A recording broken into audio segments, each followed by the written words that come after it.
ఇక అహనా పెళ్ళంట తరహాలో రేవంత్ పాలన వర్సెస్ బీఆర్ఎస్ సీన్. ఇక జూబ్లీస్ తోక కట్ చేయడం ఖాయం, ఇచ్చిన హామీలు తుంగలో తొక్కిన నేతలు, కాంగ్రెస్కు ప్రజలు ఎందుకు ఓటేయాలి మండిపడ్డ BRS working president KCR.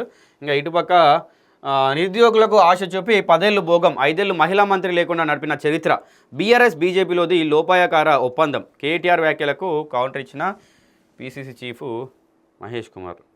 Ahana పెళ్ళంట మాట బీఆర్ఎస్ పార్టీకి సరిగ్గా సరిపోతుందని counter TPCC chief Mahesh Kumar ఇచ్చారు.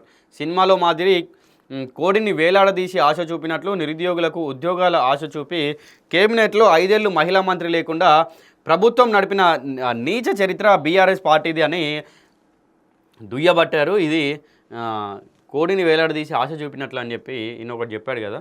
సో ఇది మొన్న ఈ బీఆర్ఎస్ మహిళా కార్యకర్తలు అందరూ కూడా నిజంగానే ఒక కోడిని పట్టుకొని ఇంటింటికి పోయి వీళ్ళు ప్రచారం చేస్తున్నారు. ఎట్లా చేస్తున్నారంటే, ఇక మీకు 6 హామీలు 417 పథకాలు ఇచ్చారు కదా, మీరు ఒకవేళ మళ్ళీ ఇక్కడ వచ్చేటువంటి ఉప ఎన్నికల్లో కాంగ్రెస్ పార్టీని లేదంటే అక్కడ ఉన్నటువంటి అభ్యర్థిని గెలిపిస్తే మాత్రం మీకు ఇదే విధంగా వాళ్ళు అభివృద్ధి చేస్తామని లేకుంటే ఇంకేదన్నా చెప్పి పథకాలు హామీలు చూపించి ఇట్లనే చేస్తారని చెప్పి ఆమె కోడి పట్టుకొని ఈ మహిళా కార్యకర్తలందరూ ఆడ ప్రచారం చేస్తున్నారు.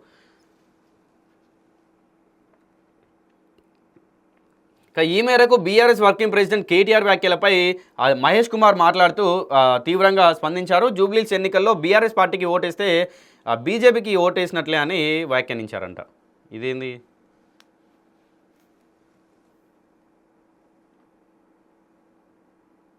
బీఆర్ఎస్కి వస్తే బీజేపీకి ఓటేసినట్లేనా? మరి బీజేపీకి వేస్తే ఎవరికి వేసినట్టు? కాంగ్రెస్కి వేసినట్ట? బీఆర్ఎస్తో లోపాయకారి ఒప్పందంతో భాగంగానే జూబ్లీస్ నియోజకవర్గంలో బీజేపీ ప్రాధాన్యత లేని అభ్యర్థిని నిలబెట్టిందని ఆరోపించారు. బీజేపీ బీఆర్ఎస్ 2 పార్టీలు ఒకటేనని ఘాటు వ్యాఖ్యలు చేశారు. పార్లమెంట్ ఎన్నికల్లో బీజేపీ 8 సీట్లు గెలవడానికి బీఆర్ఎస్ సహకరించిందని ఆరోపించారు. ఈ మేరకు మీడియా సమావేశం నిర్వహించి మాట్లాడారు. బీఆర్ఎస్ పార్టీ రుణం తీర్చుకోవడానికి బీజేపీ ప్రాధాన్యత లేని అభ్యర్థిని నిలబెట్టిందని దయ్యబట్టారు. ఎన్డీఏ ప్రభుత్వం ప్రతి నిర్ణయంలో గులాబీ బాసు మాజీ సీఎం కేసీఆర్ పాత్ర ఉందని ఆరోపించారు.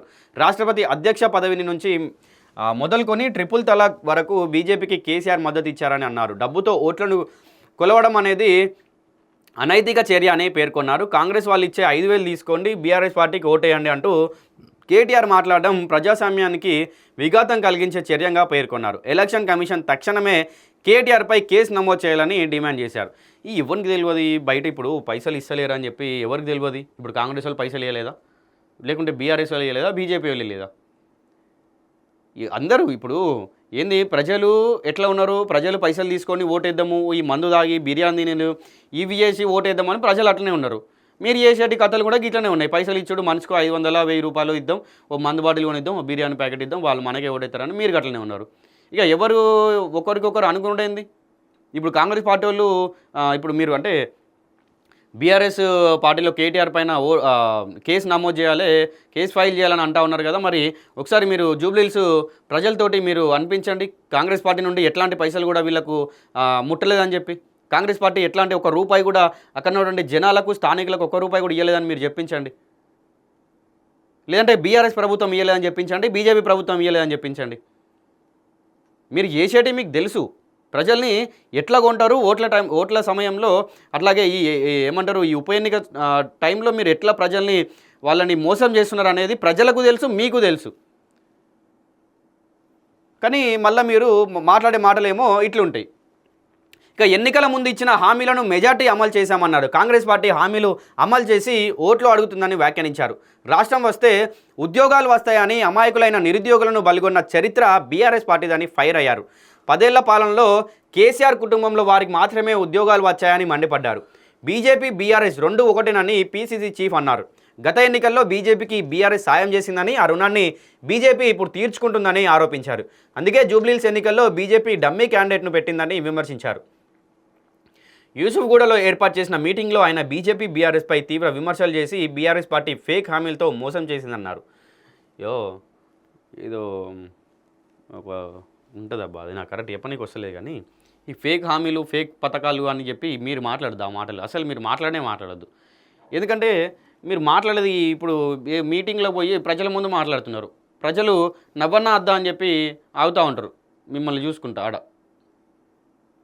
ఇప్పుడు మీరు ఇచ్చిన హామీలు లేకుంటే మీరు ఇచ్చిన పథకాలు అవన్నీ అమలైతే కనీసం ఒక 50% అన్న అమలు అయితే అప్పుడు మీరు ఈ ఇట్లాంటి వ్యాఖ్యలు చేస్తే బాగుంటుంది. అంతేగాని నోరుంది కదా, మైక్ ఉంది కదా అని మాట్లాడితే జనాలందరూ చూస్తూ ఉంటారు. ఎంతమందికి రేషన్ కార్డులు ఇచ్చారో చెప్పాలని అన్నారు. కాంగ్రెస్ ప్రభుత్వం వచ్చిన తర్వాత 4 లక్షల రేషన్ కార్డులు ఇచ్చామని చెప్పారు. 5 ఏళ్ళు మీ మంత్రివర్గంలో మహిళా మంత్రి ఎందుకు లేదో చెప్పాలని ప్రశ్నించారు. 2 పార్టీల మధ్య ఉన్న లోపాయకారి ఒప్పందంతోనే బీజేపీ డమ్మీ అభ్యర్థిని పెట్టిందని ఆరోపించారు. మహిళలకు ఉచిత బస్సు ప్రయాణం కల్పిస్తే విమర్శించడం ఏంటని మండిపడ్డారు. సో దీని గురించి ముఖ్యంగా మాట్లాడాలి. దీని గురించి ఎందుకంటే నిజంగానే బీఆర్ఎస్ 10 ఏళ్ల పాలనలో తెల్ల రేషన్ కార్డులు అనేది చాలా వరకు కూడా నిర్లక్ష్యం చేసింది. రేషన్ కార్డులు ఇవ్వడం చాలా నిర్లక్ష్యం చేసింది. రాష్ట్రం అంతా పక్కన పెడితే ఇప్పుడు జరుగుతున్నటువంటి ఉప ఎన్నికలు జరిగేటువంటి ప్లేస్లో జూబ్లీహిల్స్లో మేము వెళ్ళి అక్కడ జూబ్లీహిల్స్ తిరిగి మేము కనుక్కున్నప్పుడు నాకు తెలిసినంతవరకు అయితే ఒక 80% ఆఫ్ ద పీపుల్ ఏం చెప్తున్నారంటే మాకు ఈ కాంగ్రెస్ ప్రభుత్వం వచ్చిన తర్వాతనే రేషన్ కార్డులు వచ్చినాయని చెప్తున్నారు. సో ఇంకా దాని తర్వాత 5 ఏళ్ళు మంత్రివర్గంలో మహిళ ఎందుకు లేదంటే నిజంగానే 5 ఏళ్ళు ఈ బీఆర్ఎస్ హయాంలో ఒక మహిళా మంత్రి కూడా లేదు. ఈ కాంగ్రెస్ వచ్చిన తర్వాత 2 మహిళా మంత్రులను పెట్టిళ్ళు, ఇక కొండ సురేఖను అలాగే సీతక్కని.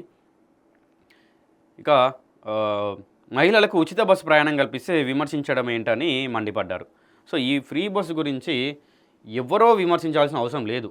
ప్రతిపక్షాలు లేకుంటే ఎవరో విమర్శించాల్సిన అవసరం లేదు. మీరు ఫ్రీ బస్ ఎవరికైతే ఇచ్చారో వాళ్ళే అంటున్నారు. మీరు మహిళలకు ఫ్రీ బస్ అని పెట్టిర్రు, మహిళలే మాకు బస్సు వద్దు, ఫ్రీ బస్సు ఇంతమంది మహిళలకు పెడితే వాళ్ళు ఇష్టానుసారంగా తిరుగుతున్నారు, మగవాళ్ళకి ఇబ్బంది అవుతుంది, మళ్ళీ వాళ్ళకు టికెట్ రేట్లు పెంచి మాకు ఇచ్చేటువంటి టికెట్ కూడా వాళ్ళపైన తీసుకుంటున్నారు అని చెప్పి మహిళలే బస్సు వద్దని చెప్పి వాళ్ళే మండిపడుతున్నారు, వాళ్ళే విమర్శిస్తున్నారు. ఎవరో విమర్శించాల్సిన అవసరం లేదు.